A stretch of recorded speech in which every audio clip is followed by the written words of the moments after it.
எப்பயும் செய்கிறது போல் இல்லாமல் நான் மசாலா ரெடி பண்ணி முட்டை போண்டா நான் செஞ்சுருக்கிறேன் பாருங்கள்.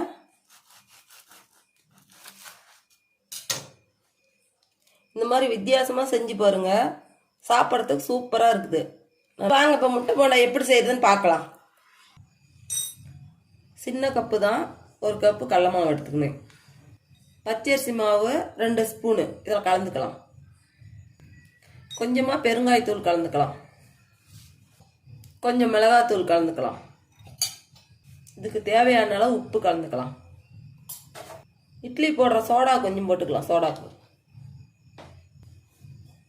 எல்லாம் சேர்ந்து கலந்து விட்டுறலாம்.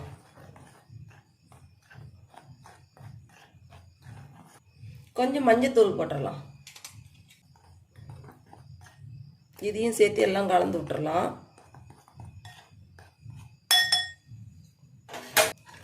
கொஞ்சம் கொஞ்சமாக தண்ணி ஊற்றி நம்ம மாவை கலந்துக்கலாம்.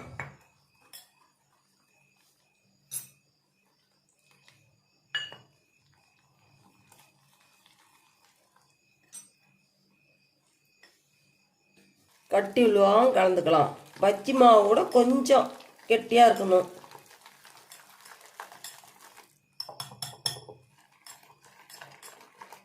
அதிகமாக தண்ணி ஊற்றிட்டுமே எல்லாம் கட்டி கட்டியாக போயிடும். கொஞ்சம் கொஞ்சமாக தண்ணி ஊற்றி கலந்து கொடுத்துக்கலாம்.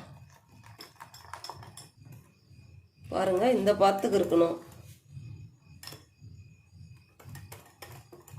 ரொம்ப தண்ணியாக இருந்தால் முட்டையில் மாவு ஒட்டாது. அதனால் கொஞ்சம் கெட்டியமாக தான் இருக்கணும். இந்த பதம் இருக்கணும். அதிகமாக தண்ணி சேர்த்து விடாதீங்க. இதை போய் எடுத்து வச்சிடலாம். இப்போ முட்டையை கட் பண்ணி எடுத்து வச்சுக்கலாம்.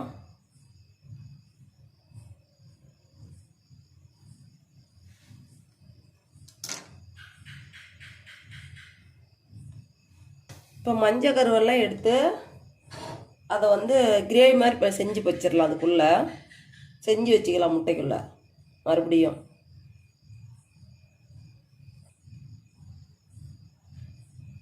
இதில் கொஞ்சம் எண்ணெய் விட்டுக்கலாம். கொஞ்சமாக போதும்.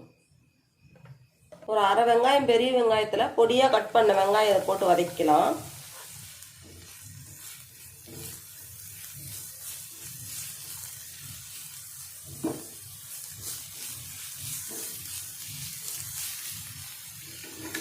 கொஞ்சோண்டு கொடா மிளகாய் கட் பண்ணது அதையும் இதில் சேர்த்துக்கலாம். கொஞ்சம் கொத்தமல்லி தழை சேர்த்துக்கலாம். பொடியாக நறுக்கிறது. கொஞ்சம் மஞ்சத்தூள் சேர்த்துக்கலாம். இதுக்கு தேவையான அளவு உப்பு சேர்த்துக்கலாம். கொஞ்சம் பெப்பர் தூள் சேர்த்துக்கலாம். எல்லாம் சேர்த்து கொஞ்சம் கலந்து கொடுத்துக்கலாம். ரொம்ப வதங்கணும்னு இல்லை, கொஞ்சம் எல்லாம் சேர்த்து கலந்தா போதும். இதுலேயே நம்ம அந்த முட்டையெல்லாம் சேர்த்துக்கலாம்.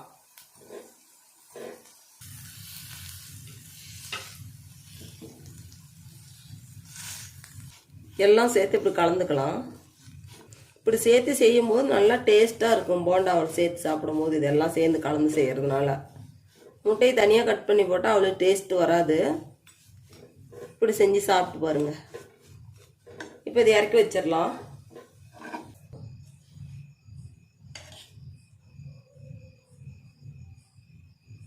இப்படி வச்சு இதில் நல்லா அழுத்தி விட்டுக்கலாம். கொஞ்சம் அழுத்தம் கொடுத்துடலாம்.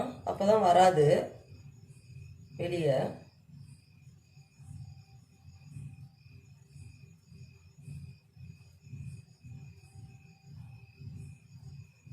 எடுத்து வச்சிடலாம். மசாலாலாம் முட்டையில் வச்சுட்டேன். இனிமேல் எண்ணெயில் போட்டு பொரிச்சிக்கலாம்.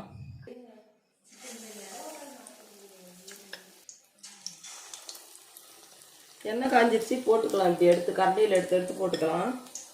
கையில் பட்டு போட்டால் கூட எண்ணெய் பட்டுரும் மேலே. இப்படி கரண்டியில் போட்டு அப்படி எடுத்து போட்டுக்கலாம்.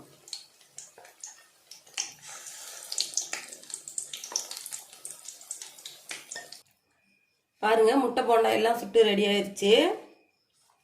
இது போலவே நீங்களும் செஞ்சு பாருங்கள். மசாலாலாம் நான் செஞ்ச மாதிரியே செஞ்சு பாருங்கள். அது போல் செஞ்சு உள்ளே வச்சு கொடுத்தாக்கா குழந்தைங்களாம் நல்லா விரும்பி சாப்பிடுவாங்க. பாருங்கள் எப்படி இருக்குதுன்னு பார்க்குறதுக்கு. நல்லா சாப்பிட்டா எப்படி இருக்குதுன்னு